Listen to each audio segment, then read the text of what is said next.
I just had it in my head that I'm going to do this no matter what it took. It was just chipping away one class at a time, not looking how far away my goal was, but just taking it one step at a time. They say the only way to move a mountain is one rock at a time. So that's what I was doing. And when I was applying for fire departments, every time I got told no, I just refused to take that as an answer, and I applied somewhere else, and I applied somewhere else. And I actually was in the process with Vacaville, got almost to the end. I was in backgrounds, and they said, we're gonna go with somebody else. And they told me no. A couple of years later, I came back. They liked that I was persistent, and they gave me the opportunity. The only person who doesn't get hired with the fire department is the person who stops trying.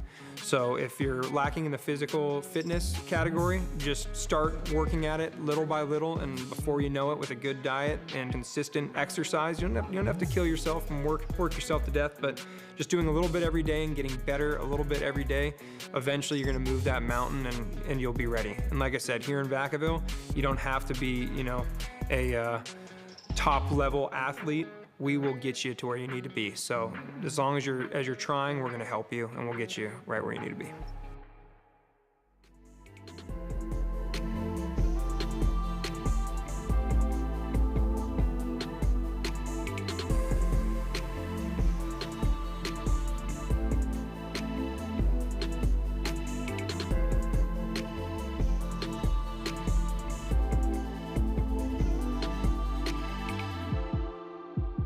No matter your age, if something comes to your mind and you want to do it, right? And you're thinking, should I try this out? I don't know if I should. You're not going to know unless you try. I always try to tell people, keep going until you can't go anymore. And then when you keep pushing and keep pushing and keep pushing, stop, take a little mental break, look in the mirror, say, why am I really doing this? And then keep pushing again. Because I think even in my short 9 years, I haven't worked a day in my life. I love my job, I love my career, I love my family, I love my work family. And it's something that you shouldn't shy away from.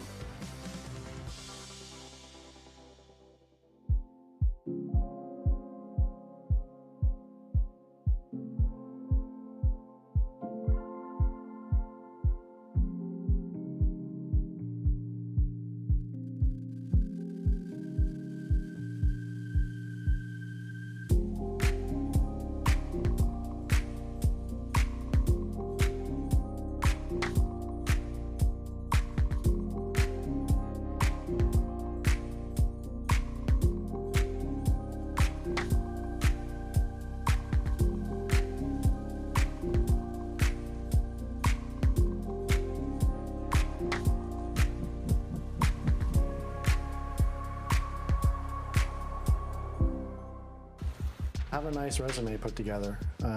Do it, professionally. Have somebody look at it, proofread it. When you come in for, the interview, dress nice, wear a suit, look professional. Show that you're motivated. Come visit us. Come visit our firehouses. Okay, that has always been a thing that we valued, is for candidates to come and actually visit the firehouses, meet the people that work here, and tell us about your experience. Off of that is the other preparation is, don't get into any trouble. Like, that's really big. Do not get into any trouble because, background checks, making sure you have that clean record, because that's big. So don't get into no trouble.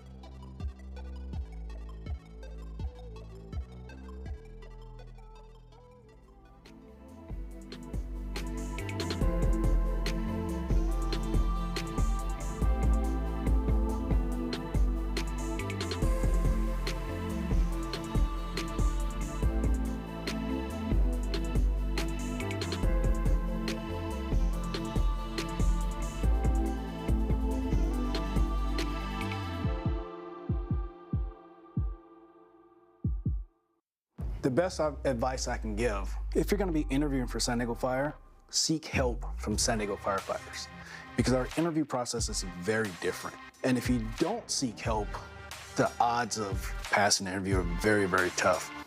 Fire interviews are very challenging. For example, they may say, hey, tell me about yourself. Well, that's an education, training, experience question. So if you start answering the question by telling them about yourself, that's very difficult to score against the next person. Coupled with that interview preparation is just make yourself as valuable as possible. You're gonna have the minimum requirements, right? But you wanna try to grasp as many other things that will make you valuable also. And some things to talk about that's gonna set you apart in that interview process. For example, professional athlete is gonna set her apart because she can talk about all the experiences and how they relate to the fire service. Just things like that will make you a valuable candidate.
Hello, hello.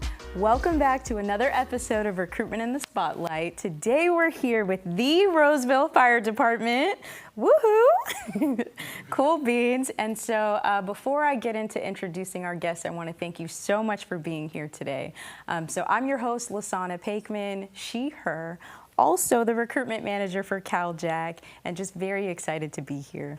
If you're not already, please go ahead, subscribe to the channel, turn on your notifications for future streams and videos. We're always working on new content to help you become a firefighter. Also joining me today is the Amanda Carlton. So she's the Candidate Readiness and Testing Specialist for the Firefighter Candidate Testing Center. Hey, Amanda. Hey, Lasana. If you're joining us today, go ahead and let us know where you're at. You have the chat functions right down below. Ask any questions you would like to ask Roseville while we're here. We'll get to those as we go through our production today. Thank you. All right, thank you, thank you. All right, well, let's go ahead and meet our guests. You guys ready? Yeah. All right, let's do it. So we are gonna start off with you, and if each of you could say your name, your rank, and how long you've been a firefighter. Yeah. Cool beans. So my name's Angel Moda. I'm a firefighter paramedic. I've been in the fire service since 2011, and I've been with the Roseville Fire Department since 2019. My name is Tom Pham. I'm a captain with the Roseville Fire Department. I've been in the fire service for 20 years now. My name's Gabe Michael. I'm a captain and 13 years at Roseville. My name is Logan Lambert. I'm a probationary firefighter paramedic. I've been in the fire service for 6.5 years and with Roseville for almost a year. Okay, congratulations. You're welcome. All right. So with that, we would love to talk about each of your stories, your journey into the fire service, and if you could just kind of walk us through that. Logan, as the probationary firefighter, you're up first. And so we'd love to know what made you want to become a firefighter, and also how'd you know it was the right fit for you? Yeah, so I grew up in Chico, and my grandparents kind of lived north of town, and going down 99, there was like this kind of wicked stretch of highway where there's tons of car accidents all the time. A lot of people would stop and try to help out, but my grandpa always kind of kept driving by. And one day I kind of asked him why, and he said, if you're not part of the problem or the solution, it's kind of best to carry on because you just kind of get in the way. So that's something that's kind of always stuck with me. Yeah, I know, kind of rough, right? So my godfather was also a firefighter. He's the most influential male in my life. Growing up playing sports, I didn't really know what I was going to do. Like every young athlete, they think they're going to go pro. That wasn't the case with me. I was fortunate enough to play in college, and then after I finished up playing college football, I started working at a restaurant, realized that's not really what I want to do, and I had no idea.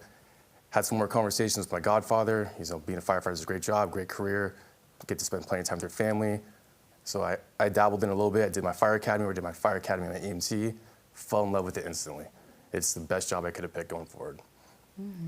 Cool beans. And so with your athletic background, you know, it's important to have your physical fitness when going for a job or a career in the fire service.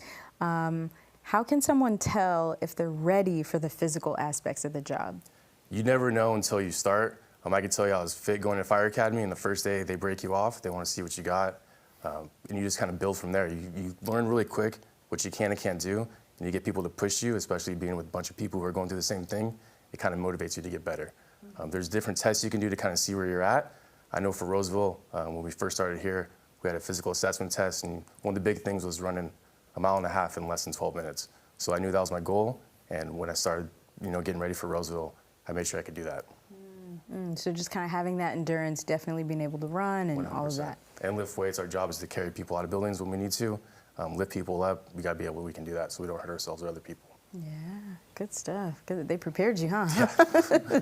Good stuff. All right, so Angel, we're coming to you and would love to know what led you to this career, and if you could walk us through the steps you took to get into the fire service. Yeah, so I'm very blessed in being in this spot now.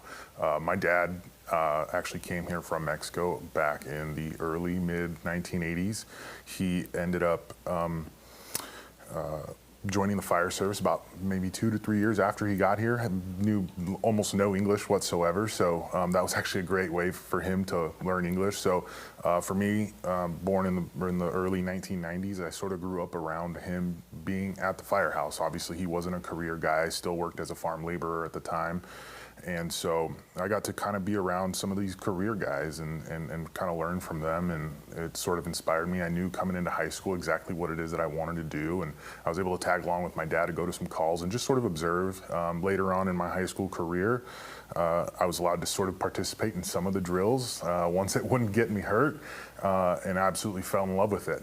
So then right after high school, I remember graduating high school, and the day after, I'm submitting my application to try to be a reserve and a volunteer at 2 different places. I had this massive plan of getting into the fire academy, going straight to paramedic school, and I told them, I was like, oh, I'll have a full-time job here within 2 years. And they kind of pulled the reins on me. They're like, hey, slow down, bub. You got a little bit of time. It's a competitive market right now. And I was like, okay, well, what do you want me to do? So I ended up just staying a reserve, volunteer, got my associate's degree, trying to make myself more marketable. Did that. I figured I would go to paramedic school, failed the first time. Ended up going to Cal Fire, accepted a seasonal job there, went back to paramedic school for a redemption round. Then partway through that, I got a job at a private ambulance company. So knowing that there were expectations going into a fire department, and some even having requirements of having had 911 ambulance time, I stayed there for a couple of years, got hired on in another smaller department in Placer County.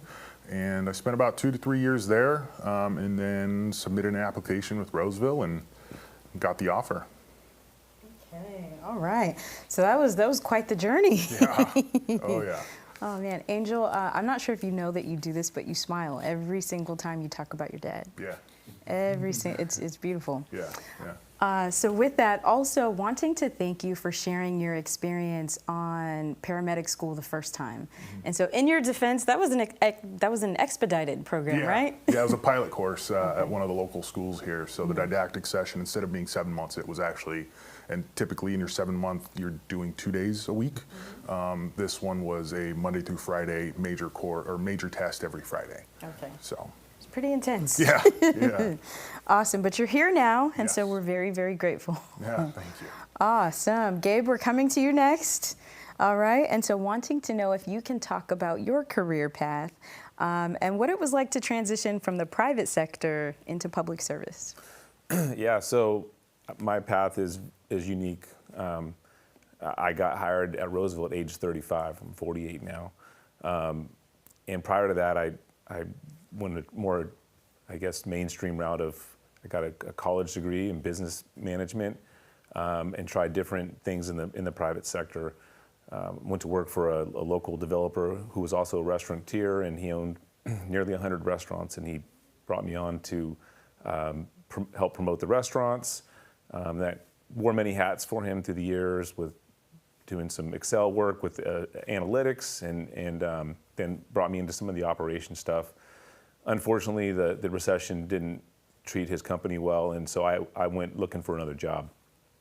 Scrambled and got an outside sales position selling trash service for waste management. And my territory was South Sacramento, and I combed the streets and just looking for people to sign up for business. Was generally unhappy doing that every day. I just didn't feel like this was my calling. I didn't feel happy to be working, and I always had heard that adage of, you know, you just love what you do and then call it work.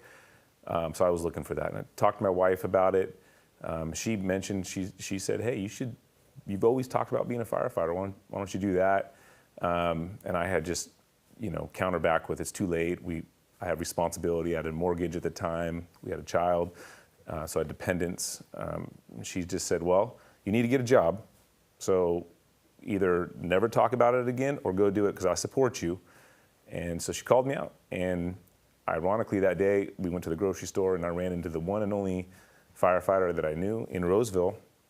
Kind of talked to him, and he invited me in for a ride along, and it was my entry level into the fire service. And 3 years later, I was hired by the city of Roseville. Mm-hmm. There's so many things that stand out about each of your stories, and so in speaking about yours specifically, shout out to your wife first and foremost. Shout out, Mandy. It's to you.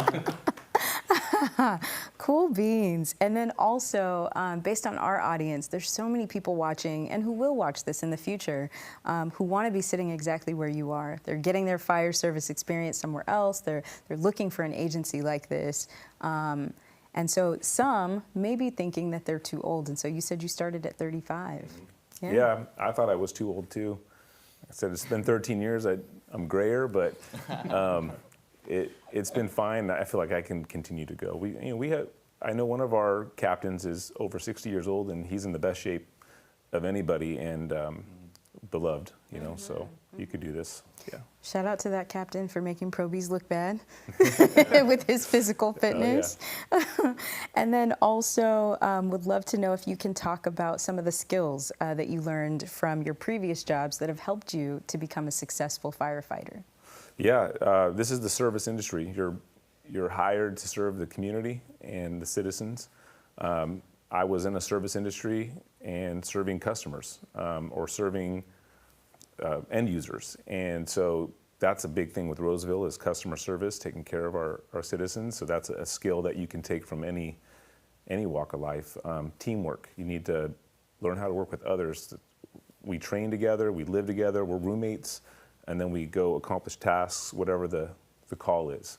You have to learn how to interact with other personalities, people that maybe don't have your background or think like you. You got to find a way to get it done. Be goal-oriented, objective-oriented, and have the ability to complete something, right? So if you're in a job now, you did a number of steps to get there, it's the same thing. You need to lay out your steps to get to the fire service and complete them. Mm-hmm. So all of that applied and transferred over. Cool beans, beautiful. Mm-hmm. Thank you. Yeah. And so Tan, we definitely want to talk about your journey into the fire service. Can you tell us what that was like? Absolutely. All of our journey here is a little different. Mine's a little different too also. I would say that I didn't know anybody in the fire service. I didn't know anything about the fire service. My mom and dad are immigrants from Vietnam. I was born in Vietnam too. And I think the first introduction into the fire service was when I was a senior in high school. Senior in high school, I enlisted in the Marine Corps. And at the time, I had enough units to graduate. And so I just wanted to pick a fun class where I leave campus. I did that with my buddy. And so we picked up a ROP catalog. At the time, it was a regional occupation program. And I went through it. It's like fire technology. I picked that. I didn't know anything about it. So, but we get to leave campus. And at the time, we went to Station 21. It was Sac County at the time. And we had a semester of just learning about fire behavior or running around, physical fitness, throwing ladders, pulling hose. I love that kind of stuff. And then the second semester went to a station. So after that, because I made the commitment to the Marine Corps, I left for boot camp and all the training. However, I still stayed connected with some of my friends, and what they did was they followed through with that. They got jobs with the state as a seasonal firefighter or the feds. And so when I came back, I was still interested in the fire service. I was doing my reserve time, and I just asked a lot of questions. It's like one step after another. I got a job with the state as a seasonal.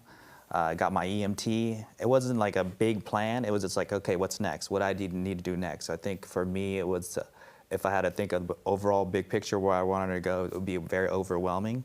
So because of that, and because of the GI Bill also, had an opportunity to use that for my paramedic school, so that was really great. Absolutely.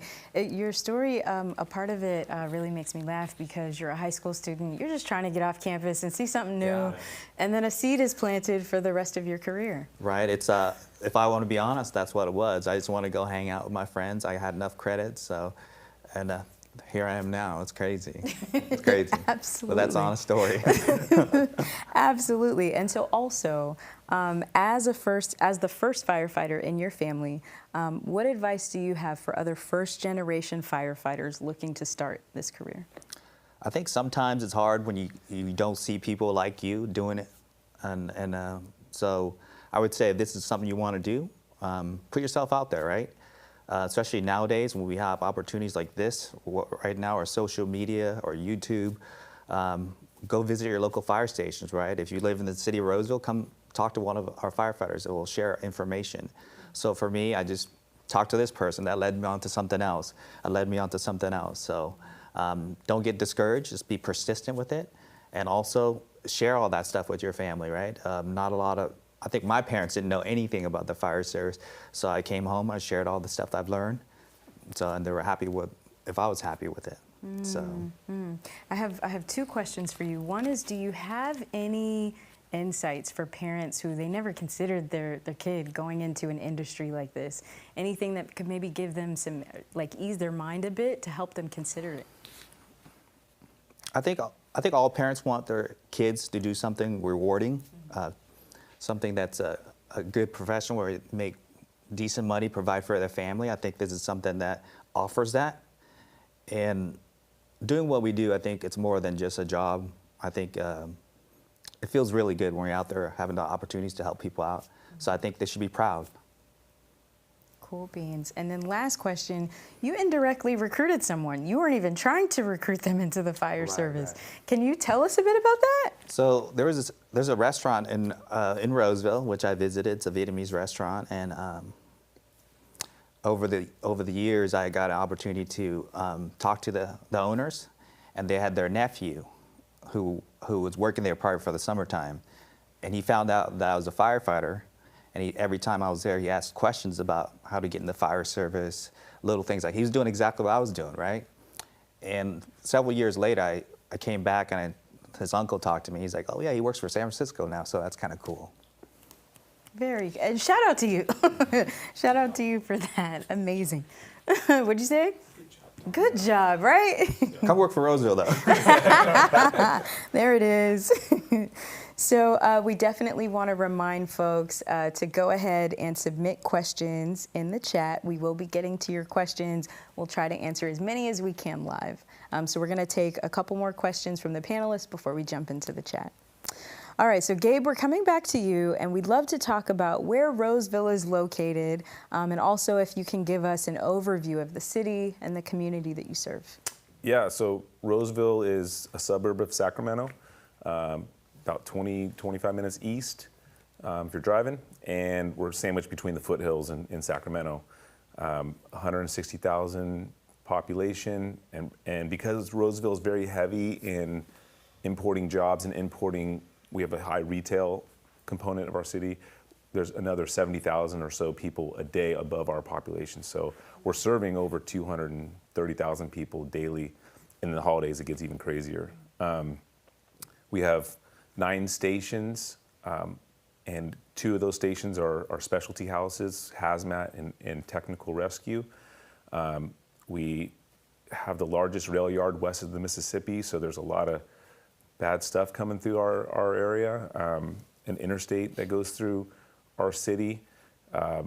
We have you know, our city is bursting at the seams. It's growing like gangbusters, and it won't be long till we have Station 10, Station 11, Station 12. We have 3 universities coming to town. We have several more rooftops that are already planned and in the development stage. Even a discussion of a 20-acre surf park. So, fun place to live, fun place to work. Like I said, we run 20,000 calls a year, and that tends to grow more than 1,000 a year. So we are, like I said, we're going to be growing significantly more. We have fantastic community that move there because they love the schools and they love the public safety. We have a lot of firefighters and police officers, law enforcement that live in our city. Our fire management is fantastic. Starting with our fire chief, he came from our line. And our city manager, have a great relationship with, and we just love him. And our city council is very supportive. And so I can't think of a better place to work, honestly. Also, it's common for people from your department to live in the area or, not far out. And so not all firefighters can afford to be able to do that. Can you talk a bit about what it means for the service you provide to your community? Yeah, we're still lucky that we have majority of our firefighters that live within a 30-minute drive. We're still relatively affordable for California, and that's the reason why. And it's a desirable place to live. But for us, we're a small fire family too, and we do fundraisers and events that require the labor of love and participation of our members, boot drives, crab feeds, pancake breakfast, and other things. And then also, many times, things happen like any large family to some members' families, and it's nice to be able to lean on all of our members and say, hey, so-and-so's on a hard time, or so-and-so needs help, and they're right there in town. It could be something small with a house project to something unfortunate that we can all team up and help. So it's nice to be able to have people close by to have that happen. And just piggybacking off that, if you look at the slogan on the side of our engines, it says, our family protecting yours. I think that sometimes you kind of look at it and you're like, oh, that's kind of cheesy. But really, I think that Roseville really embodies that because we truly see each other as family. I know that my family, even on probation, would come by quite a bit. I mean, I have 2 young kids, or I had 1 young kid at the time. And there was, anytime I had my wife that wanted to come over so that I could see my child and see her, it was never an issue with the captain. They were it's a very family-oriented department. So we truly embody that slogan that sits on the side of our engines and trucks. So when you guys say family is true, you really stand by 100%. that. I believe you bring your kiddos to the station too, right, Logan? Yeah, so I worked in my last department for 5.5 years. They only visited twice, and just speaking of what Moda said, about even being on probation, it's like encourage you bring your family to these events. We had a Christmas, Santa came, both my boys came, it was great. My kids have visited 6 times, they love coming to the station. It's really, really encouraged. Okay. And when I was applying for Roseville, kind of what he was saying, I saw our family protecting yours, and just being at the stations and talking to guys, like they really mean it. So they must get many, many Christmases, many birthdays yes, they do. with all the families. Oh, that's wonderful. And then also, can you give us an introduction to the department? We've talked a bit about just the city of Roseville, where it's located. Within that statement, you definitely recruited some people from SoCal. You definitely got some people to come on up north. But also, if you could speak a bit about the department and what makes it unique compared to other departments. Yeah, so again, I worked at a previous department, and when I moved up here back to NorCal, I was commuting, and I was always kind of looked around like, what department, if I were to join another one, what would it be?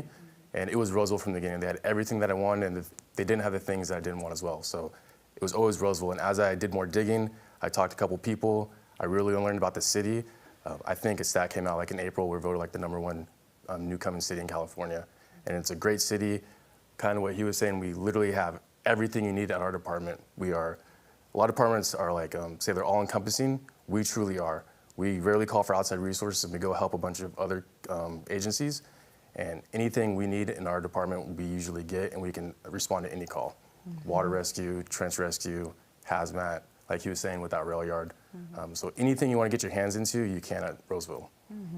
Without selecting anything specific, or you can if you want, are there any specialties that as you get off probation that you're maybe interested in getting into? Yeah, I'm going to do a SISM and peer support. What is it? SISM and peer support, like critical incident stress management. Got So it. again, we're a family, we run calls, we see things that most people don't see. What we have at Roseville is like a peer support team where if someone's having problems, not just from a call or from something in their personal life, we have peer supporters who reach out and they kind of, in a non-aggressive way, kind of figure out what's going on and try to get you the resources that you need. And in regards to SISM, again, we run things that most people don't see. Certain events can trigger people and certain events don't trigger people. It's trying to get ahead of that problem before it becomes a bigger problem in your personal life. So that's something to be a part of. So good for like just mental health and just the longevity of your career. You have leadership that's like really honed in on that. That's outstanding. And so we want to talk about another appeal of the fire department and why some people are interested in working in Roseville. And that's that you all don't transport. And so if you could explain, you know, just kind of what that means and what that means to you day to day on the job. Yeah, you know, for me, I've worked on the ambulance, right? I've spent my time on the box, and I love being a paramedic. Absolutely love being a paramedic.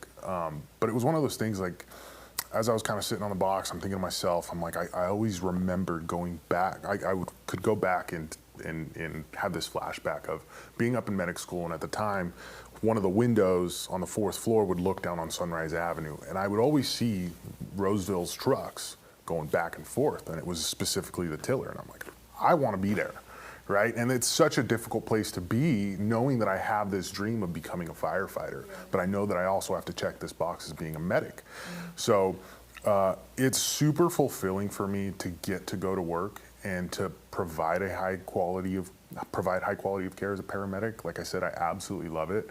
But and being able to retain those calls, right? Because when we go on this call, and let's say it is critical, I have the ability to keep that call. I can transport in if I absolutely have to with the ambulance company, and so I'll retain that, and then I'll transfer care. But it's also just as important for me to be able to transfer of care on those lower acuity calls, knowing that I'm going to get back on the engine or back on the truck, being able to respond to those other high level incidents like structure fires, vegetation fires, vehicle accidents, those sort of things. It really works well in our system and really helps, I think, our community out, knowing that they will have paramedics on their engines, on their trucks, who aren't having to sit at the hospital and doing those sort of things.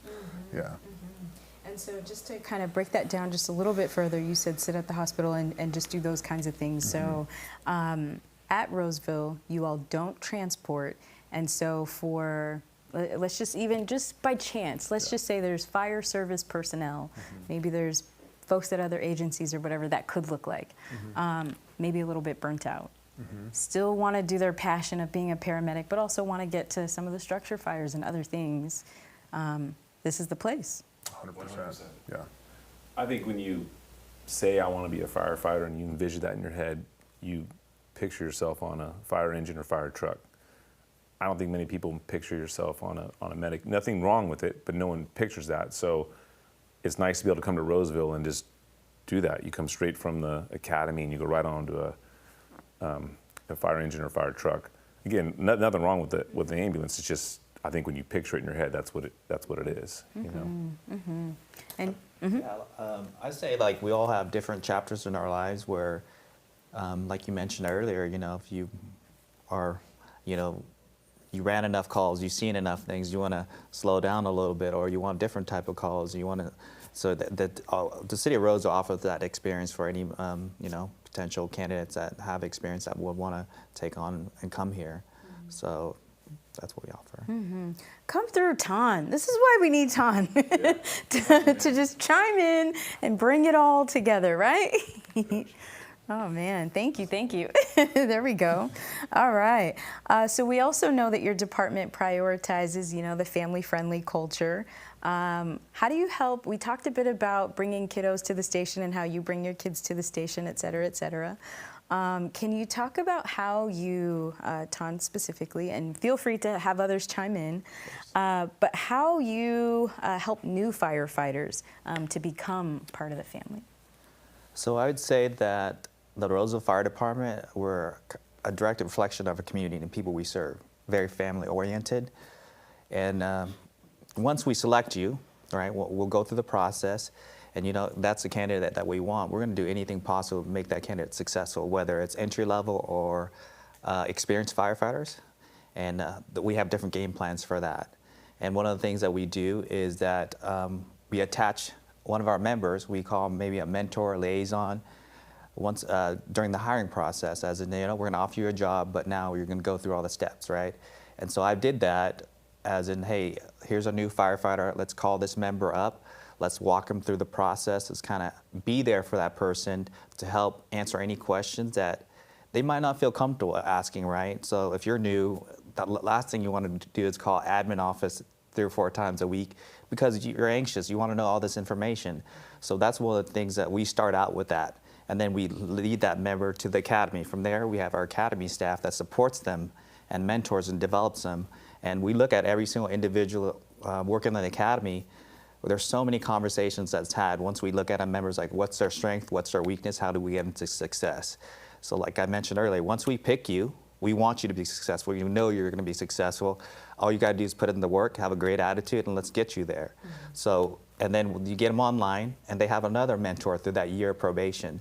And through all those, through that process, there's many other educational pieces, people that come in their lives that help support them through the process of here, whether it's guys getting together with family on off duty, or their wives get together and hang out. We want to encourage that. So that's how we do that. Okay. All right, we're gonna go ahead and take a couple questions, but since we're right here, I just thought we could do the question about being a probationary firefighter. It feels so fresh. Yeah. But can you kind of speak to that? Did you have a response you wanted to share? Yeah, so again, everything you're saying about the recruitment is 100% on point. When you apply, you can put like your interest to have a recruiter reach out to you. So I did that, and I got in touch with someone who's actually one of my best friends in the department. The first time we talked, it's like you take the badge off, and it's just like we talked for like an hour and a half, just like, hey, what's it like there? And he kind of gave me a really big insight, and like again, the family aspect, they hit that all throughout the recruitment. Then once I started the academy, I was fortunate enough to do a 2-week academy. We had 2 great lead instructors, and they really encouraged that family aspect of it. We had a truck academy a couple months ago, and the lead instructor was like, hey, we're going to a concert after. Like, we want you guys to come bring your families. Absolutely, absolutely. Can you also talk about just what it's like in the day in the life at Roseville as a probationary firefighter? So this is my second time going through probation. Again, you have your job security, then you make a life decision to join another department. You're like, oh no, like, am I gonna get fired, X, Y, and Z? But day to day, it's like you walk in, you know, you're gonna meet your crew, they're gonna lay out their expectations. You do your engine checks, do your med checks, you make sure everything's ready to go, you're ready to respond to calls. Pick a project throughout the day, you're gonna have a task book of sign-offs you need to get done, kind of plan our day out accordingly. Cook some breakfast, make some coffee, be the first one up, last one to sleep, do the dishes. It's a relearning experience for me, but 9 months in, I think I got it done pretty good now, hopefully. 3 months left, you know. Mm-hmm. And you beat everyone to the sink to do dishes, right? Oh yeah, that's my spot. I make sure like they're gonna try to put their dishes in there, I just like hog that sink, like, hey, you're not getting past me for this. Just let me load the dishwasher at least. I let you. Once. Cool beans. Well, we know that the chat is bursting with questions. We're gonna go ahead and take a couple questions from the audience. Yes, it is bursting. We do have our first question from Tony R. I hear majority of firefighters either come from a firefighting family or have done sports most of their lives. Having done neither, what's your advice and how can I use this to set me apart while pursuing this career? Getting your face out there is number one, right? If you didn't play sports, if you didn't have anybody in the fire service, it's kind of like a foreign thing. You don't really know what to expect. Doing station visits, getting your face out there, asking questions, that's gonna be the best way to do it. You can drive all up and down the state and you can do that. If there's a department that you really, really, really wanna work for, like Roseville, visit the stations. If you have your EMT, work on the ambulance, work in our county. We're gonna see you, we're gonna remember you, especially if you ask questions. That's the best way. Okay. And is there a process to set that up at Roseville? You can do station visits, kind of whenever, typically business hours we like, or you can schedule a ride-along as well. Got it. I was just going to say, you know, if you're someone that has no background at all in the fire service or sports, the best thing to do is to come start doing station visits. not just with us. I would recommend going to Sacramento, to maybe a beach community, maybe up the hill in the mountains. See what you like, because you just don't know. And then ask a lot of questions. And you should be doing that through your process. And it's like I said, it's brick by brick. You just start there, and then maybe you find out that you like it even more, or maybe you find out that it's not for you. I think that's the best place to start. Mm-hmm. I mean, I have a great example. This was probably 2 or 3 years ago now.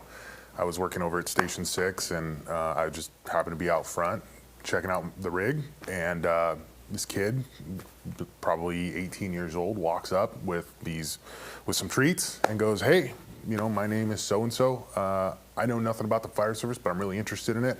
I think I'm going to do the fire academy next year. Can you kind of help me out?" And we sat down for probably 2 hours. I brought him into the station, sat him down at the kitchen table, kind of lined him out, and he's actually a working firefighter now. So it's one of those things that if it's someone who, you can't be scared, right? You can't be scared to approach someone. If there's someone that you see, or you just happen to come across, or you see a fire station and the guys or girls are just out hanging out, don't be afraid to go up to them and talk to them. I think that's a big thing. Mm-hmm. They're waiting for you to come up and talk to them. Mm-hmm. Good stuff. Can I add something? Sure. So I would say don't get discouraged, right? If you don't have any experience, don't know anybody in the fire service, or you haven't been involved in sports, I think in the fire service, what you could bring is you have a unique story. Like being on the panel, I think sometimes when we have candidates come through and it's always, hey, I took this fire class, I took this fire class. But when you have a unique story, you have your personal story that ties into whatever the question might be. For me, as a panelist interviewing you, I remember you. Whether it's something unique about yourself. Whether one of our members played in the band, he was a guitarist. I was like, that's the coolest thing. When I'm working with him, I'm asking him all these stories. Because I talked to tons of guys like, oh, I took this class, fire class. I'm like, that's kind of boring to me now. So when you share that, that's important, right? And that's part of who you are, like the uniqueness about you. That's important. Mm-hmm. And also, the way that I'm framing what you're saying is to be inclusive of your identities. And I know that we've had several meetings where we talked in preparation for today, but also just kind of showcasing those things that people may not see, and finding a way to illustrate that in your interview. If you speak a second language, or if you have these skills that maybe you think aren't transferable, but they are. Yeah. Cool beans. All right, well, let's go take another couple questions. Wonderful. From the chat, we have Chad Neverett. I signed up for my EMT course at Sac State this fall. Is there any recruitment program to help a new recruit working up through fire academy and paramedic? I'm trying to, can we have that question repeated? Sure. Again? Can we hear the question again? No problem. Chad Neverett, I signed up for my EMT course at Sac State. Is there any recruitment program to help a new recruit while I'm working through my fire academy and paramedic? I mean, there's not that I'm aware of. There probably is somewhere, but there's not a program that I'm aware of that's, I think, what he's asking. But what you can do is there's lots of ways to start getting some experience. I'll use myself as an example. I got a job in an emergency department. Once you have your EMT, emergency departments could use you.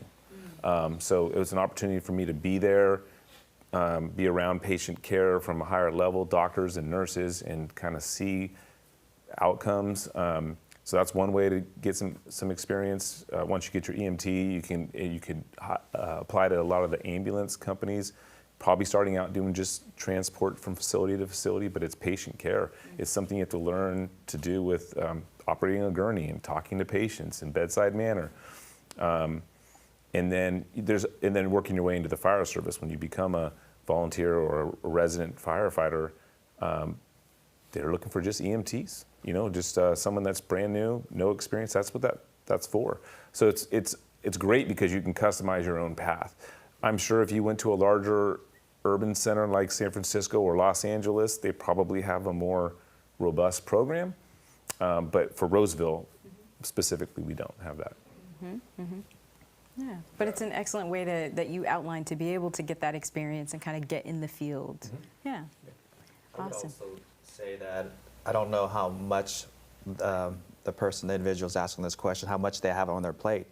But also, I would say be focused on what you're working on right now. right? If you overextend yourself and it gets overwhelming, right? And you don't have that attention to EMT. I remember my EMT classes, it's a lot of information that they're throwing at you. So if your end goal is, hey, I want to be a firefighter, paramedic, just take those steps. Have that in mind, think about it, ask questions, but try not to overextend yourself is what my advice would be. It's good, especially if you're exploring anatomy and physiology or something like that for the first time. Those terms can hit you like a brick, you know? So yeah. He said yes. Yeah, it's sometimes like a foreign language, you know. What did you say? Yeah, definitely. Back to you, Amanda. Got one more question from Shane and Gavin. Any plans for Roseville to hire firefighter EMTs instead of just paramedics? I would just say no, currently that we're aware of. In the future, that's a possibility. But the benefit is we hire paramedics, and it's a benefit to the community to have the highest level of care responding to your family or your neighbor or just a citizen. And then also to have an extra set of hands, extra set of eyes and brains to accomplish that goal. And so everybody benefits with our program. We don't have ambulances, we discussed, so sometimes we show up and the ambulance is 10 minutes away. We have to have the ability to provide that high level of service and have 3 or 4 people that can do that with limited, not having the ambulance there. We're able to provide that high level of service till they get there. But I say send all your applications out, as an EMT, but get your paramedic license. Go to paramedic school. You're going to be way more marketable for all the departments out there, including ourselves here. So go do it. I think it was enjoyable. I didn't think I was going to like paramedic school as much as I did, but I'm glad I did it. And then just something to add to that, when I did my fire academy, it was unique. It was fire and EMT. I was pretty naive to like what an EMT was, what a paramedic was. I really didn't know. But one of our instructors asked, how many of you just want to be EMTs? Most of us raised our hands, and he asked, how many of you guys want to be a paramedic? Like 3 people raised their hands, and he's like, you guys are going to get hired first. I was like, oh, I should probably become a paramedic. Real talk. Paramedic school is expensive. Yeah. And so sometimes that's a barrier for folks. Is that a conversation that your agency is willing to have with candidates who are trying to figure out, how do I navigate this? I'm an EMT, I'm sending out the applications. Where can I go? How do I finagle this? How do I make this work with all that I'm balancing? Maybe they have the mortgage or they have whatever else it is that they're balancing. I took a student loan out for mine, and then with the amount of money that you make becoming a paramedic, you can pay it off in no time. So it seems like a lot of debt at first, but you just make your monthly payments and it goes away really fast. most departments offer extra compensation on the back end. Once you're hired, that paramedic will produce a higher level of income for the rest of your career through retirement.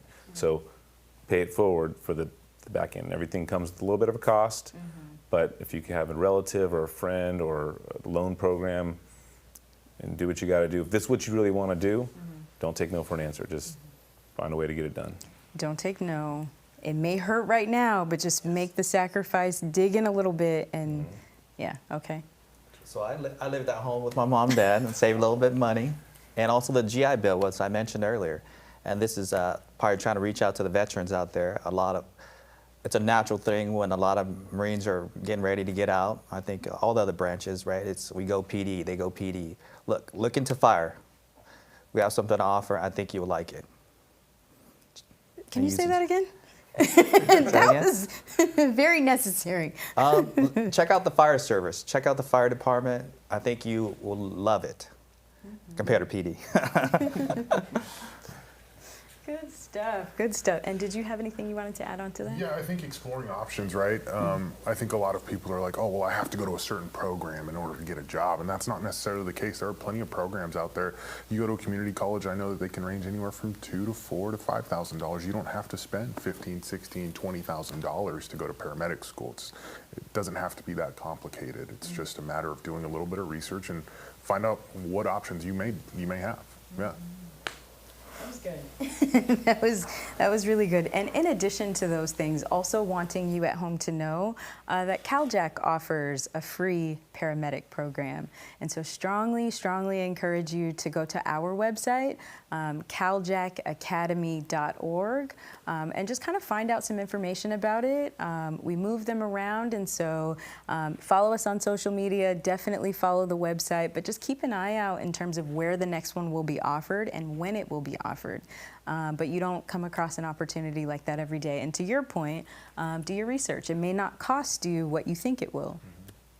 Yeah, it's really inspiring because I don't want people to get discouraged, but also knowing that's the big step that they would have to take, especially to land here. Yeah, for the foreseeable future.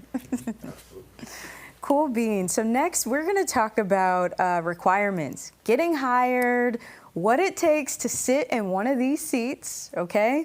And so we know that Roseville uses FCTC's statewide eligibility list as part of their hiring process. So since we have Amanda Carlton here today, who is the candidate readiness and testing specialist for FCTC, Amanda, can you actually go over and explain what candidates need to do to get on the statewide eligibility list? Absolutely. To qualify and be on the statewide eligibility list, you must be 18 years of age or older, have a high school diploma or equivalent like a GED. You have to pass the CPAT, the Candidate Physical Agility Test, as well as pass our written test with a 70% or higher. In addition to these requirements, we would love for you to put in your EMT certifications, your Firefighter 1 certification, and anything above and beyond that, like a paramedic license as well. Mm-hmm. Cool beans. And how about resources to prepare for the written test or for the CPAT? Yes, we have plenty of resources for you. When you sign up for your for your CPAT, we do have a free orientation, 2 free orientations for you so that you can go through, learn each event, and set yourself up for success. And if you want extra practice on top of that, you'll want to sign up for a CPAT practice test to ensure that your money is put in such a good area and you can pass that test. So invest in that $35 for the CPAT practice test. And those of you who are preparing for the written, we do have a downloadable PDF that you can go to our website, fctconline.org, download that, get all the tips and tricks for that upcoming written test. And for those who want to take it a step further, which I highly encourage, we do have now available to you an online prep course. So it is a self-paced prep course that prepares you for our written test. Those of you who do well in person, look on our website. We do have in-person prep courses as well, so sign up for that and set yourself up for a great success on our FCTC statewide eligibility list. Okay, beautiful, beautiful. What about the candidate who calls the FCTC line and just, hey, I'm trying to get in, all these tests are booked, what should I do? You guys are full.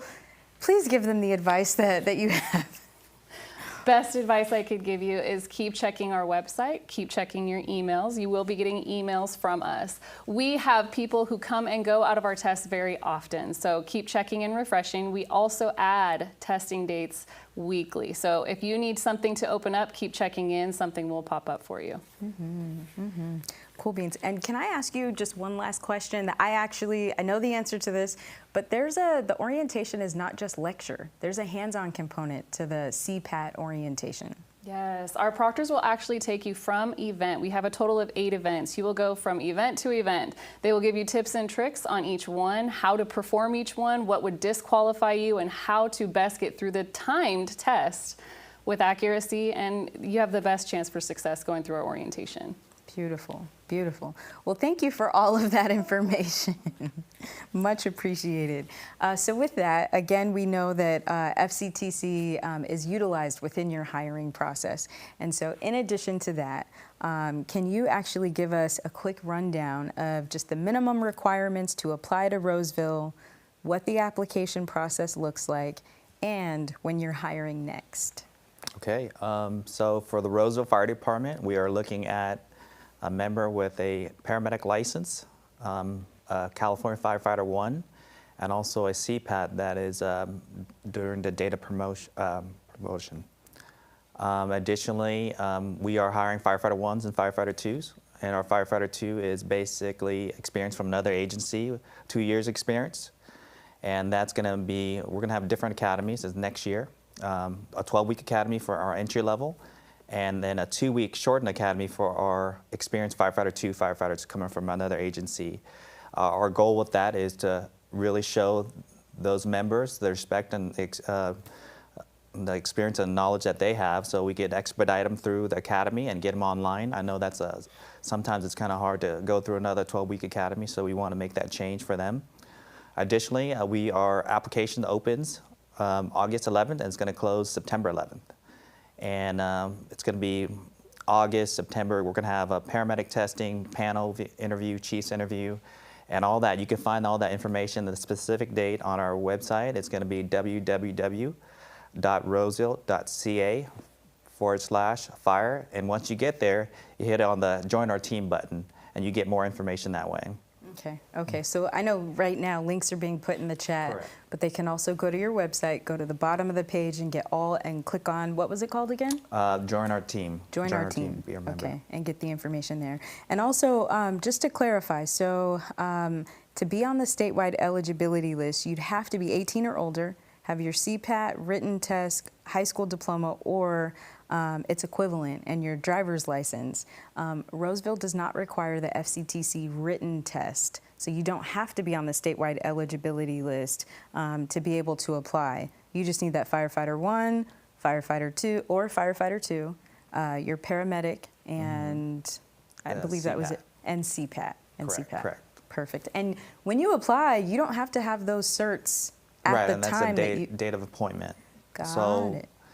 If the testing process takes about 3 to 4 months from one step to the next. So just plan it out, and hopefully you can meet that time frame. And so don't get discouraged. And if you're getting all your paperwork in a month, definitely apply. 2 months, definitely apply. 3 months, definitely apply. Okay, good stuff. Give yourself some time for all that paperwork to process while you finish up. Absolutely, absolutely. Okay, beautiful. This is good. This is good. Also, we're wanting to talk about preparation that Roseville provides to candidates just kind of throughout their application process. I know that you all have a series of resources like a webinar, and can you speak to some of those resources available? So we have 3 events that's going to happen. You can find that on our website too, the exact date. We're going to have working out with a recruiter. We're going to have a webinar, and additionally we have an open house. And so any candidate that wants to gather more information about our department, you're more than welcome to come out in those events or participate. But definitely I would say also take a walk down to your local firehouse if you live in Roseville and ask questions. I think we mentioned that earlier. Our team are more than happy to answer some of those questions. I think that's really nice too. You get that individual attention. So you're welcome to do that, or they are welcome to do that as well. Cool beans. Just to add to that, I did all 3 of those things when I was applying for Roseville. By the time I came to my Chiefs interview, but just by meeting people, I knew almost everybody on my Chiefs interview panel minus 1 person. So it was a lot more comfortable talking to them. It's like, oh, I have like somewhat of a relation with them. I'm not just some stranger, like they know me, they know my face. So Roseville's not just saying they offer those things, they No, they actually do. offer them. 100%. And they're beneficial. Yes. We got a testament right here. Okay, good stuff, good stuff. Also wanting to elaborate on just advice that candidates would need for interviews. And so Angel, if you could just kind of walk us through that and just how they can make themselves stand out in the interview process. Yeah, I think Captain Pham touched on it a little bit here. One of the biggest things is I think it's important for a candidate to understand that a firefighter is an easy copy and paste process, right? Like academies are constantly putting out firefighter 1s, same thing with paramedics, right? So when we get these resumes, a lot of them look very, very similar. So standing out is going to be big. And I think one way that a candidate can really do that is being able to sort of incorporate their life or career experiences in some of their questions. So one of the biggest things that I was taught early on is, hey, when you get to an interview, go through your interview, answer the best you possibly can. But when you get done, you come outside, you grab your notebook, you remember what questions they are, you write them down. When you come back, if you feel like you didn't really nail one, think about what the question is. Think about a time in life or in your career that you've ever had something that correlates it that you can put into that question in order to get a better answer.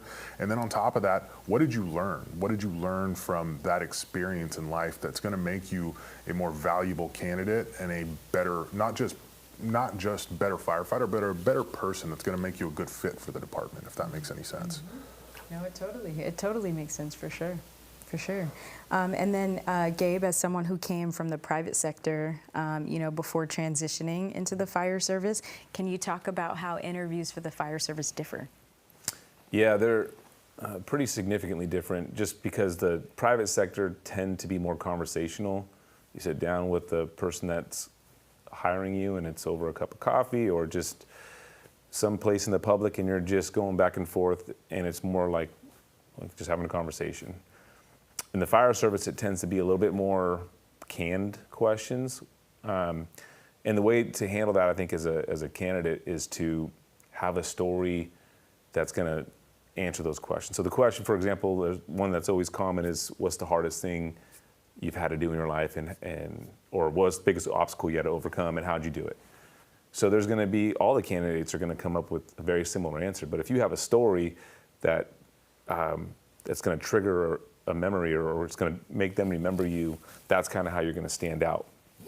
Whatever that is. So it could be something that, hopefully not too emotional or anything like that, but something that they'll remember. So that's a big difference, is being able to handle those canned questions and look up what those are, because they're very, very common. And that's a good time when you're at the firehouses, or if you know someone in the fire service, just ask, what are some of the questions you were asked on your interview?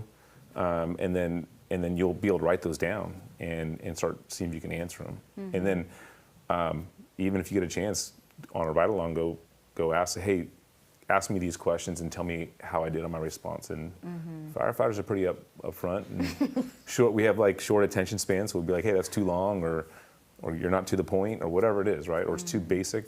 Give us a story. So. And then go back home and reflect on that too. Yeah. The other thing I realized, resumes. So I came in with like a 4 or 5 page resume, a lot of fluff, and I handed it to a captain, and he said, get that down to 1 page for the same reason, right? But put something on there that's gonna make you stand out, but no one's gonna thumb through, I don't think, 3 or 4 pages, so I would recommend a 1 page resume if you could do it. You turned in 3 or 4 pages for your resume, didn't you? Just one page. But have something unique on there, because everybody kind of has like the same certs when you're applying. Like I talked about being on system and peer support. When I did my station visit, I brought my resumes, and the chief that was there just happened to be the head of the peer support. So it's like that little thing, like we were able to talk about that, and like, it's not just on there, like he asks questions like what I've done, and I'm like, yeah, I've been to IFF conferences, I've been to the PSPSA conferences in San Diego, like I've done this, and we were able to talk about that. I would love to hear multiple different takes on this question, but we are going to start with you. And the question is, what about the candidate who doesn't know how to tell their story?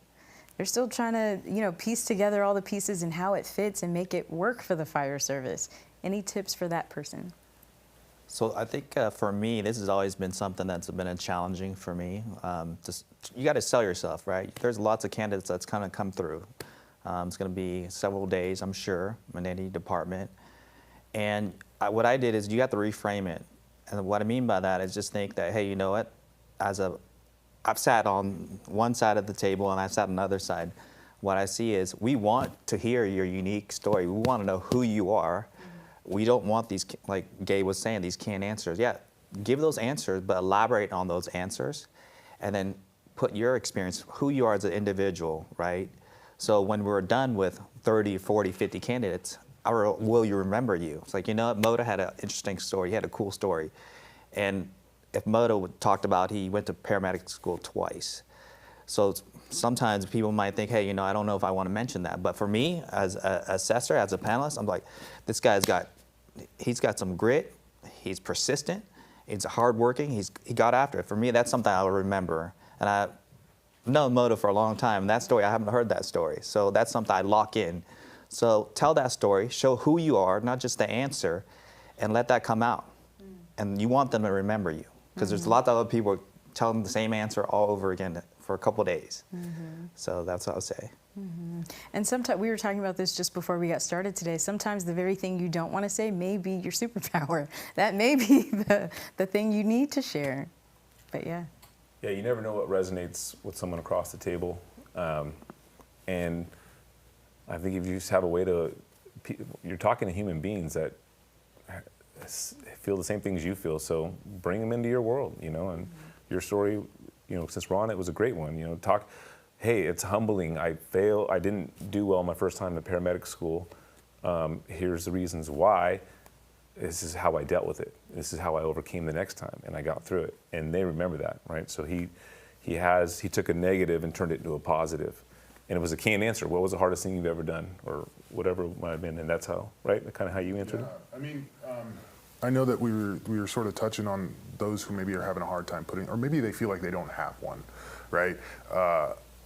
Paramedic school was definitely one of the biggest struggles, but even before that, I was like, I don't know what I'm supposed to put. Like, I don't know what I'm going to say, right? And I think this is a sort of a time where you really have to sit down and really think about your life. I think it would be foolish for anyone when they get to the point of being an adult and applying for a job that they haven't gone through some sort of adversity in their life, right? And for me, it was something that didn't really, like, for example, I was born with a deformity, and it was one of those things where I was like, well, yeah, but I don't really want to point that out. That's not really much of a thing for me personally. But then I look back and people would be like, how'd you do that? Like, that doesn't really make sense. How can you do these fine motor skills? And I'm like, wait, this is something I can actually pitch as being, okay, I have this adversity. I have the ability to work around these issues, and I will do the same thing for the fire department. So take something that you may not even see as relevant to the fire service and make it relevant about the fire service, because it will make a difference and show that you have value to add to the department. That part. I'm locked in with all the chords and stuff, but giving you a pound right now. Cool beans. And so Logan, also, and thank you for sharing that. Thank you so much for sharing that. Also, Logan, coming back to you and wanting to talk a bit about your interview process, what was the hardest question you had to prepare for, and how'd you answer it? Well, I don't know if it was like the hardest question I had to prepare for. Like, obviously they're asking you, like, tell you about yourself. And again, you're selling yourself. But as the interview was going on, everything was going well. Again, I kind of knew the people, I had a rapport.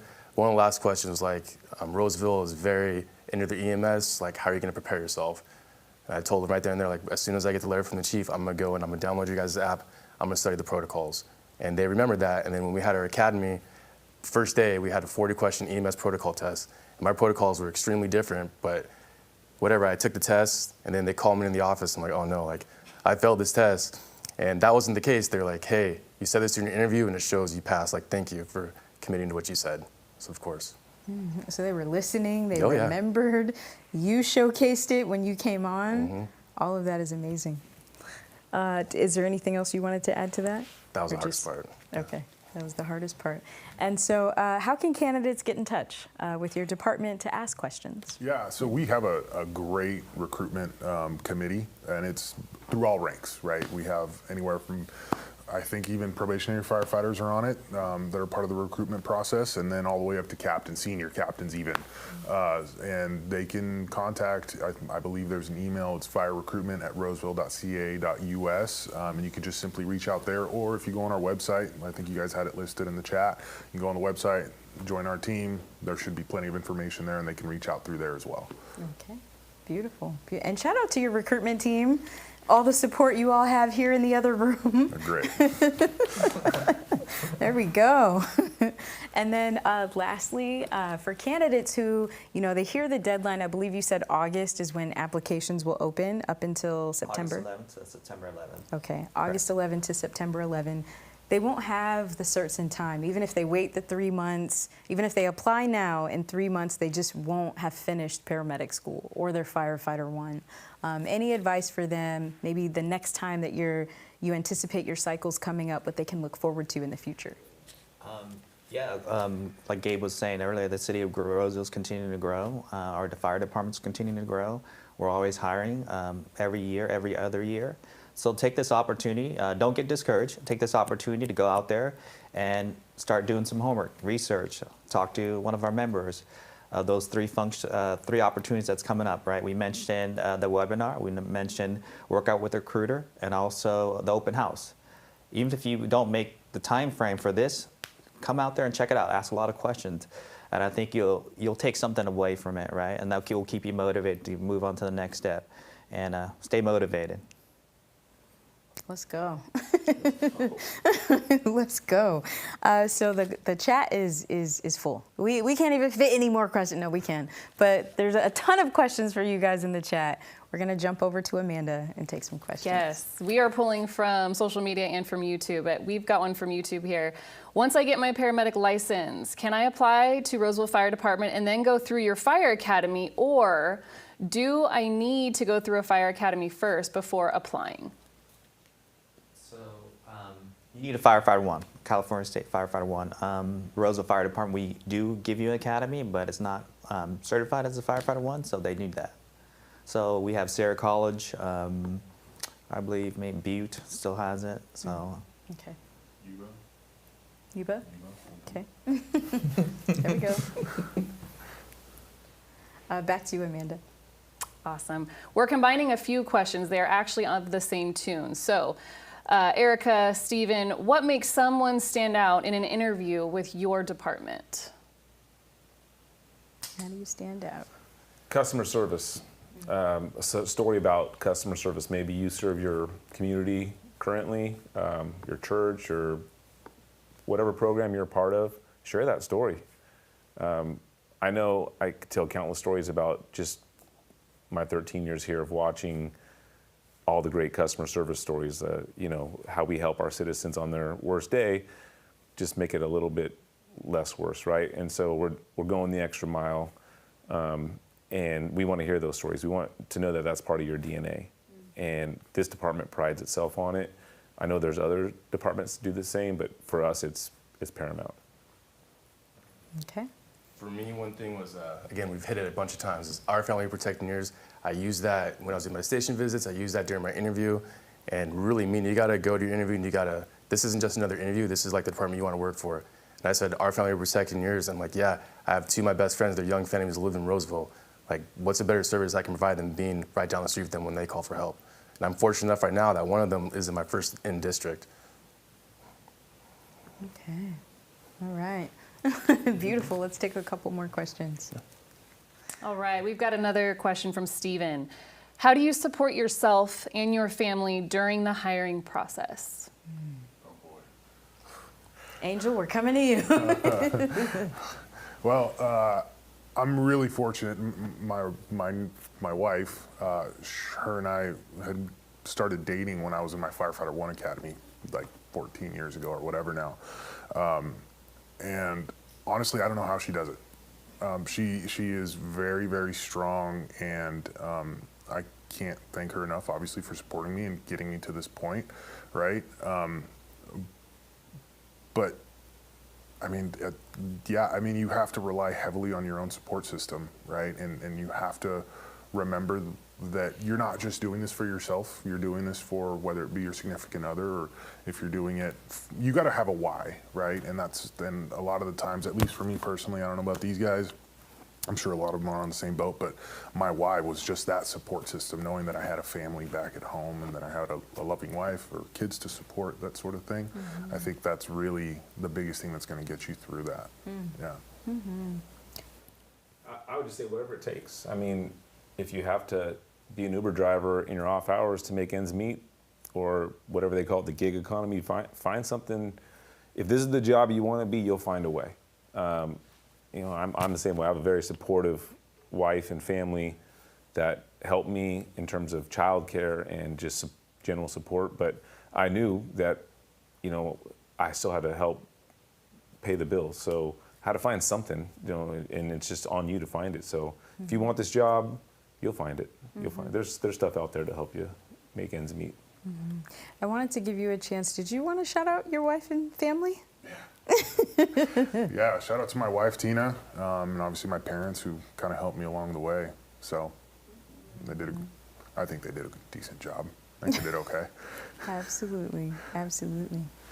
Cool beans. And yes, to definitely doing whatever it takes, back to you, Amanda. Yes. Last question for now. What was your gym exercise routine when you were preparing for the CPAT? How long did you do the stair stepper? Do I lift weights? This is from Alicia. Stair stepper, yeah. Get on the stair stepper and put on some weighted vest. The hardest part about the CPAT is the stair stepper because it's going to try to break you off for the rest of the 7 exercises after that. You just have to be ready for it. You're going to have to weighted vest. I think it's like 50, 75 pounds, and then they take 25 of it off. Then you're going to throw ladders, you're going to pull hose, just being functional in the way you move. I wouldn't say stick to one thing, be well-versed in all your different muscle groups. It's going to help you out significantly. We talked about working out at some point in the preparation or the rehearsal, but it was how do you physically prepare? And like I know running came up and weightlifting. Is there like a number of miles that someone should be running or a certain amount of weight that they should be comfortable lifting? Any advice on any of that? I would say you gotta, I don't know where everyone's in a different place physically, so you want to get to a point where you can do a long duration workout because the academy is hours on the drill ground wearing a snowsuit, if you will, in the summertime. So your heart rate's going to be up there, 140, 150 for hours. So find a way to get there. Start small. If you're not there, go start out by walking your neighborhood, then work your way up to running or whatever it is. Or if you're already there, find a way to work out for an hour straight and see if you can handle that, because you also have to at one point put on a mask and be the feeling of not being able to breathe as comfortably as you are as we're sitting here, so got to think long term on working out. Yeah. Okay. I think for the Roseville Fire Academy, our candidates, we will be running a 1.5 miles. So wherever your fitness level, when we talk about running, is make sure you work up to 1.5 miles and be comfortable with that. And a lot of legs. But take your time, right? Let's make sure you're methodical and smart about it. Let's say our academy is in February next year. We have the hiring process. So after the holidays and when you have to eat all your good stuff, start making a plan, right? And don't hurt yourself, I would say. Be smart about it. And the goal is to be peak performance when you get there. So. One of the ways I've heard it described is you should be able to take multiple CPATs each day. Like, you should be at that level of fitness. Yeah. Cool beans. All right. Well, we are going to check back in with Amanda just to make sure that was her last question, and then we'll come right back. Amanda, do we have any other? Was that the final question in the chat? For this section, yes, but we could go over a couple others. We have one last one that I thought was great. Was there ever a moment where you questioned yourself, what am I doing here?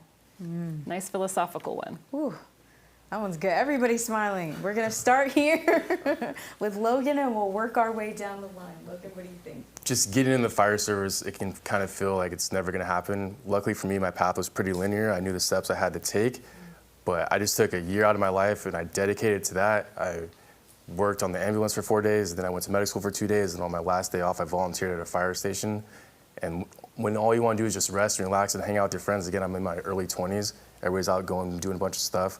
I'm like, oh, I want to do that. But I knew at the end of it, like I work 2 days a week, I have 4 days off. I could do that stuff any day as soon as I get my job and my career set. So take no days off so you can have more days off. Exactly. Beautiful. Thank you. Yeah, I questioned myself the entire time. I mean, I had dependents on, counting on me. So you're always just making sure you're doing the right thing. And I hit a fork in the road and I went left, and I was like, should I have just gone right? We're a little safer. But like I said, I really wanted this job, and I wasn't going to take no for an answer. So when that doubt came up, you just grind through it. How about you? So for me, I would say, so after I received my paramedic license, I thought I was going to be a shoo-in, for any department, right? That's what they say, right? Right. However, I had a bad driving record. I had several speeding tickets, and I was like, so I got turned down by a department. Tell the truth. Yeah. And so I was, I thought that was going to be it. That was going to be over. And I was very discouraged and bummed out. But like what we're talking about now, be persistent, don't give up, stay motivated. and just, put yourself out there and be honest when you comes to the interview, share those things and how you've grown and mature from those mistakes. So that's important. But yeah, that was a difficult time. No, absolutely. And I think it's important for candidates to also know that this isn't like some other industries. As long as you're upfront, depending on what it is, as long as you're upfront and you can disclose that it goes a long way, right? Don't lie, don't hide anything. Say that again? Don't lie, don't hide anything. There it is. They will find it. There it is. Thank you. Yeah, I mean, I found myself very early on kind of looking at the process. I wasn't shot down by any means early on in my career, but there was like hey, you need to slow down a little bit, It's not as simple as you think it is. And I was naive, and then kind of when I had that difficult conversation with this captain who I love and respect so much, I was kind of like, well, what do I do? Like, of course, this kind of sucks to have this sort of conversation. But then I kind of got in this mentality of like, okay, I can't, as bad as I want to be at this end goal, I can't look there right now. I just need to take that next step, and that next step, and that next step. So as long as you can make that next step, everything else is going to be attainable, and you won't really have that feeling of like, yeah, this is the end of the world. It's sort of the same. I kind of had that same mentality when I failed medical school. I kind of just said like, okay, what's my next step now? This is rock bottom. I can't get any worse than this. What's my next step? And that's kind of how I kind of tried to stay away from that mentality of, negative thoughts in my head. So Absolutely. Is there? It's such a great thing because I think 3 of you have said that now at different points. Just focus on the next step. As long as you can get to the next step, you can kind of keep building. But I'm remembering something you said to me in a previous conversation in preparation for this, and being able to speak to parents of communities and being able to lock them into why it's such a great profession. Is there anything you want to share with parents who may be watching in English or Spanish? Yeah. No, I think this career lends itself a great opportunity to serve and obviously give back to communities. And if you would have told me, as much as I knew about the fire service, getting into it right out of high school, if you would have told me that I would be able to do what I'm doing now and be as happy as I am, I don't know that I would be able to really comprehend how much it actually fulfills me to do this job. And so, I think for me it was making sure that my parents are proud, that they're happy with what I'm doing, and I'm more than 100% sure that they are. So I think it's important for parents to know that this career lends itself great opportunity, I think, for their entire family, right? Not just for the person who's going to become the firefighter, but also for their families, right? Immediate or, the ones that they end up marrying and growing a family with. As a recently married girly, I would agree. Congratulations. I would agree. All right, anyway, we'll move on. So with that, we're going to go ahead and come to you, Gabe, and we would love to chat about labor management and just what that relationship looks like and all of those things. After that, we'll do a final check for questions. We'll come back with some advice or wisdom that you all would like to share, and we'll close out. But the question that we have for you is Roseville really prides itself on having a strong labor management relationship. How does that relationship impact firefighters on the job, and why is that a perk for people looking to work in Roseville? A good question, and I'm sure some of the listeners out there don't understand what labor management is, but it's, we're the labor. The line personnel is the labor, the ones that are responding to the 911 calls. We're managed, and there's a logistical side of our department, and it's the management side. Most of those managers have come through our ranks. Our current fire chief, when I got hired, was the engineer on truck 1, and now he's the fire chief. And so on and so forth all the way down. So that we got to remember that we're on the same team, and our management was just like us. Well, typically in fire organizations, or at least historically, labor and management tend to butt heads just because there's different wants and different desires on each side. I think we kind of forget we're on the same team. We have a unique process called the labor management process, and it drives collaboration, it drives unity, and lets everybody be part of something. So the way it works and conceptually is that we have a bunch of committees, and anybody's allowed to come and sign up for those committees. For example, we have a staffing committee, and so we have representation from all ranks. We literally had people on there that were 1 year on the job sitting on that committee, and we had chiefs sitting there. And their voices matter equally? Equally. So what happens is they come to this meeting and they have an agenda and they talk about whatever the topics are. And if there's research or some information they all have to go out and get, come back, share, and then maybe it comes down to a point where like, hey, we need to make a recommendation. So do you support this issue? Everyone gets an equal vote. And if the group says, yeah, we make that recommendation then moves up to the top of the command post and it's decided. And usually the chief and the union leader, the president, are, hey, this has been vetted. This is a great idea. We're moving forward. Now, what makes it nice for us is you have an impact on a department. That could be a legacy decision. It could be something that matters to you. I just think it's awesome to be able to engage so early in your career and have your voice count and feel like you're equally, your opinion matters. And so the process is fantastic. We've had many good things come out of it. We have brand new fire engines and trucks that have all been spec'd by our members. Mm-hmm. We have a peer support committee and support dogs and a great, critical incident team that's all been established because the decisions made in that room, our staffing and so on and so forth, our uniforms, our PPE, that was all part of a collaboration. And so it's unique. We're lucky that we have that, and hopefully it stays. I think it will. Shout out to Chief Harrigan and President Hartman and just facilitating that relationship and absolutely. Yeah. Beautiful. Now for candidates watching, we know like the German Sierra College, we love them. Whole entire class is watching this or will be at some point. And there's students who may be in the class who may not exactly understand what labor means or what a union is. Can you kind of give an overview of just what that is and what that looks like for someone who's a brand new employee coming into their career? Yeah, it's unique.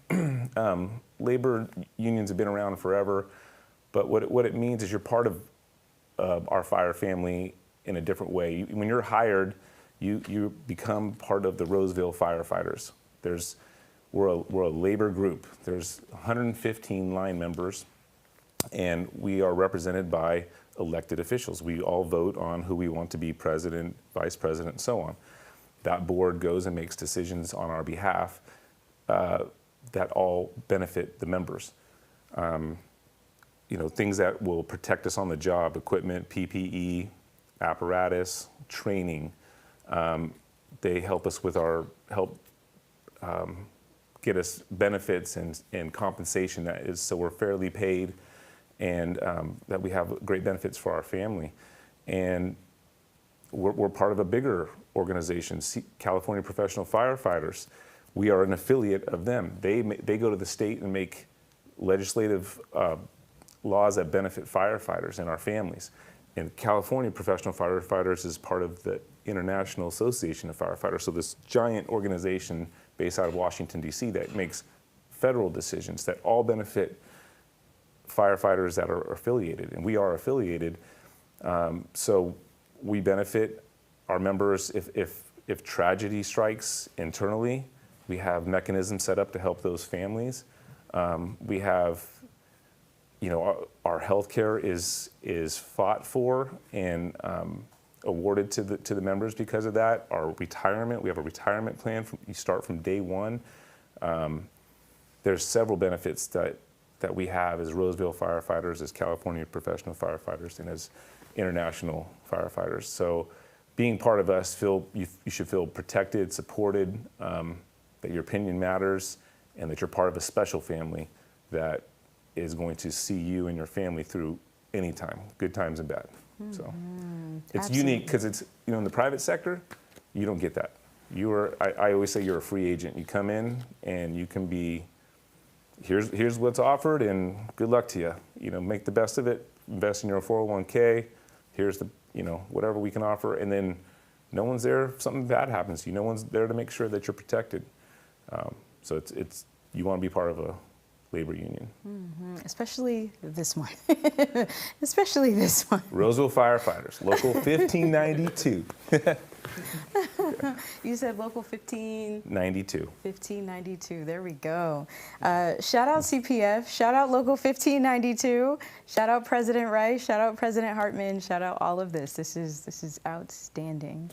What a great conversation, and such wisdom and good information for people coming into this industry who don't even know that those kinds of protections exist. Yeah, it's, like I said, I can give countless examples of let's say a member has a tragedy and they have to step away from work. You know, we've had members put together food trains, you know, GoFundMe accounts. We've helped them navigate work issues. Sometimes we have to go help with their yard work or go help with their whatever issue it is. And all we do is we put out an email to our little local fire group, and people put their hand up and they're there. And if we need something bigger, we go up to CPF or IFF, and they're always there for you. President Rice, I used to be on that executive board. He'd take my phone call anytime, and it was very supportive. And we're just, I can't say enough good things about it. So it even sounds closer than some family, you know, that you may be born into. You know, you have that support unit or whatever, but sometimes you just need that additional support. That's amazing. Yeah, and the final thing to that is, I think we didn't really discuss it, but we're all roommates. And when we live with each other at the firehouse, oftentimes they say half your life, you know, or a third of your life, and I think we can all attest to that. So you want to have that close fire family to protect you. Since you said that, now I have to ask. This was not one of the questions. Now I have to ask, who leaves their socks on the floor? If all you guys are roommates, who's... I have my own room. He outed you. OMG. Who's always cleaning the room and making sure everything is nice and neat? Who's... Also you. For the win. Awesome, awesome. And thank you for all of that information. Thank you so much. We do have one final question that you're laughing too hard. Is he really that bad? No. It's funny. It's funny. Good stuff, good stuff. But with that, we do have one final question, and so we want to be able to get to that. We're going to come back and hear any final thoughts each of you have, and we'll close out. So Amanda, let's hear the final question that we have. Yes, we have Alicia Blue tuning in from Sacramento. What is the most challenging part of the job that new recruits tend to underestimate? The mental toll the job can take on you and physical toll. You're going to be drained. I remember my first shift working, you get ran all night, you wake up, you got to act like nothing happened, you still got to be the first one up, especially being new, and you have a bunch of reports to write, you have to do all of your training, and by the time you go home after 48 hours, the only thing you want to do is sleep. And me, I have 2 boys, so it's like I get off work, I get ran, and then if I have my boys, I have to be with them, attend to them, and it can be a lot. As long as you have a good support system, it makes life better. But you will be tired, and it will take a toll on you. So that mental toll for sure. How do you think people prepare for that before they get in? They know it's going to be physically taxing, but they don't think about that part. You don't really know until it happens. Like the first time you get like 5, 6 calls after midnight and you have to go home the next day, you're like, what just happened? Like you cannot teach that to anybody. It's something you just have to go through. Yeah. Cool beans. Anybody else? Yeah, I think honestly, where you see, and I'll keep it to a lot of even Roseville specific is sometimes it's the paramedicine.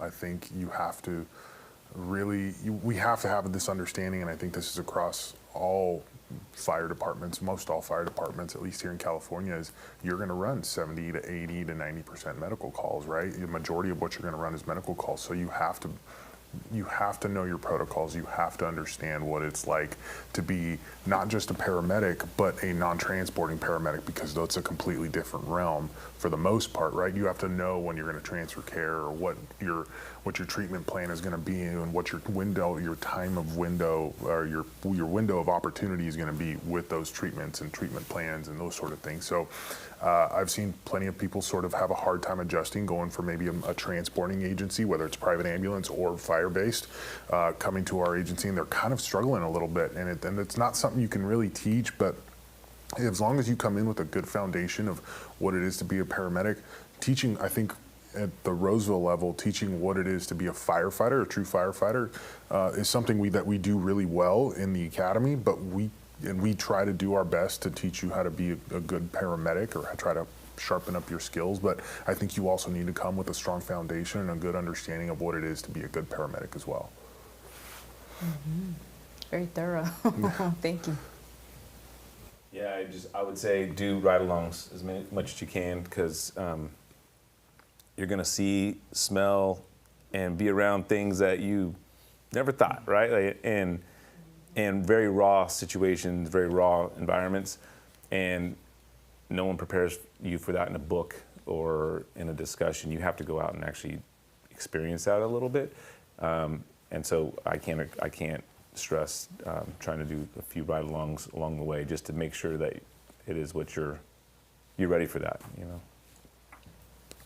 I think when it comes to what these guys are talking about, the mental stress, the physical stress, one thing as I try to put myself in their shoes is, one of the mental stresses is making mistakes. Hey, I don't want to be fired, or I'm going to make mistakes, I'm going to screw up, you know, they're going to look at me a certain way.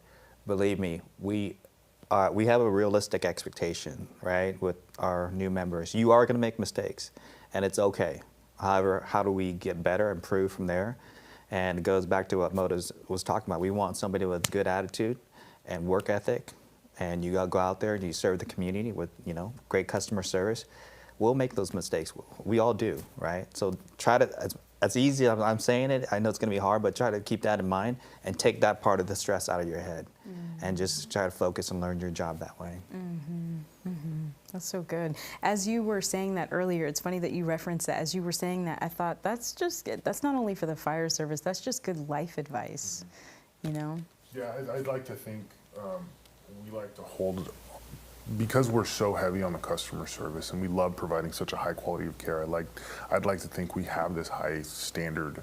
And I know that when I was going through probation, it was one of those things, you know, you show up to the dinner table, you have a protocol and you have a policy that you're going to review with your crew. It makes you better. It also helps the crew sort of stay focused and refine their skills as well, you know. And so we have this culture of bringing each other up as much as possible. So, and it sort of reduces the stress, I think, on a lot of the crews when you do those sort of things. And there it is. And there it is. All right. So Amanda, we so much want to thank you for all of the questions from today. Very, very appreciative, very thoughtful questions that folks had to ask. Absolutely. Awesome, blossom. So with that, we are, coming to we are coming to a close. We're about to wrap up. And so just wanting to know if each of you have any advice for candidates. And this is really, really specific. This is for folks who've been applying for different jobs in the fire service. They've been sending out that resume. They're not hearing back, feeling discouraged. And so just kind of feeling discouraged by the process. What advice or wisdom, any insight you have for them specifically? Be seen, especially if you want to work for Roseville. Like we said multiple times, be seen, work in our county, come do the station visits, you will get hired. You just have to try, make sure you have all of your certs in line, and then we're gonna figure out what our common thing is. You're gonna bond with someone who's gonna vouch for you, who's gonna help you throughout the process. Just be seen, get your face out there. Okay, all right, Gabe? I would say if you're feeling discouraged, it's gonna be weird to hear, but perfect. You're right where you need to be. We all went through discouragement. We all felt disappointment and lack of confidence at certain times. But that's the resilience. The process of getting into the fire service is almost designed to put you through that, to see if you have what it takes if you want it bad enough, because the job itself is a great job. There's so many great things I could say, but you are paid to be inconvenienced and uncomfortable, and sometimes beat down physically, you know, or mentally. And so if you're feeling that way, just know that there'll be a better day ahead. Just keep grinding. Every firefighter went through what you're going through, so you're in common place. You're in good company. Mm-hmm. Got it. Thank you. I would say take the time to do some self-reflection and dissect every part of the testing process, whether it's you might be, you know, have a hard time with your physical fitness, work on your physical fitness, whether it's interview panels. That's something I always could work on for myself, as we all get a little nervous and stressed out when people are asking us questions. So practice with your family, friends, and, you know, use those questions that you've had in the past and really work on that, because that will build confidence through repetition, right? And at the end of the day, this is a journey, right? Our journey is very much different, what we talked about in the last hour or so. Some are a little shorter, some are a little longer, and you're going to appreciate it when you get there, because you will get there. Mm-hmm. Thank you. Kind of piggybacking off of what Gabe said, it's a process for a reason, right? And unfortunately, just like all of us, we've all submitted plenty of applications, gone through plenty of written tests, and done as many interviews as we possibly could. But every time I got turned down, one thing that a mentor of mine had told me early on was, hey, get comfortable with no. Get comfortable with getting turned away. He said, the department that is going to hire you is it's already there. The path is laid out. You just don't know it yet. So he said, anytime you go into an interview, anytime you get turned down, whether it be from the written test, the interview, whatever it may be, understand that is now life experience for you. Use it to your advantage, so that way when you get to your next hiring process, you can use that as life experience to make yourself that much better. Mm-hmm. He said, your department will find you, I promise. And I was like, all right, and it happened. Mm-hmm. It's so hard to kind of sit back and, like, you know that that's true, but you just got to wait and live it out, you know? But yeah. It's so true. Well, it's like so sound. I said this last night. It's one of those things, like, I look back now and I'm like, hold on. I remember being that 18, 19-year-old kid and be like, I'm never going to get that full-time job. It's never going to get to me. And now that I'm here, I'm like, holy cow, I'm 6 years in, and it felt like absolutely nothing. So be patient. Be patient. It'll happen. Mm-hmm. So good, so good. Such good advice, so much. And so just want to thank each of you for being here today, for being in the studio with us, for filming, for coming and sharing why this is such a phenomenal place to work. I'm sure the audience and the folks specifically that their destiny is at Roseville have heard something today, and they understand why this is the destination for them. Yeah. Cool beans. So again, thank you all for being here so much on behalf of myself and everyone else that's here too. So thank you. Thank you. Of course, of course. All right. So if you are interested, and we know you are, if you're interested in applying for Roseville in the future, or if you still have questions, we encourage you to contact them directly. We have links to their website and social media listed right in the description box below. So use that information, definitely reach out to them. But before we go, we do have a couple quick announcements. I'm just going to run through them very quickly. So first and foremost, we have a program called Ignite Your Potential. And so this is a free Women's Empowerment Summit. This is happening in August, from August 8th through the 10th. The host for this program is the Vista Fire Department, and so they're hosting this in partnership with the Oceanside Fire Department and North County Fire Protection District. So if you're looking for more information, go ahead and visit the link in the description below, and be sure that you apply by July 15th. And so I personally attended this program last year. Highly, highly recommend, especially if you're looking for just kind of mentorship, exposure, some hands-on experience, and you just want to meet other people like yourself in that same boat. Excellent event. Next, we have a Cal-JAC event, actually, and so this is happening September 6th, and so this is the 2025 SoCal Firefighter Career Expo. So again, this is coming up September 6th. This will be at FCTC South El Monte, And for those of you up north, never heard of South El Monte, it's right outside of LA. And so the event will go from 11 a.m. to 2 p.m. And so the host for this event is Cal-JAC, yours truly. So there'll be so many different opportunities for you there. You'll be able to meet with recruiters, ask questions, and you'll be able to make a strong first impression before you even begin the hiring process. So there's so many valuable insights to this event. Going into the hiring process, you also get a chance to get hands-on experience with the CPAT. Very, very important. Our Women's Commission will be there. Fire departments will be there. We also want you to know that this event is free. Even with all that you're getting out of it, it's family friendly and it's free and it's open to all. So you want to go to caljac.org so you can register to attend. And lastly, thank you so much for tuning in for Recruitment in the Spotlight. We will be right back here on August 14th with Pasadena Fire Department, so keep an eye out for that. Thank you so much again. All right, and peace out, everyone. Bye.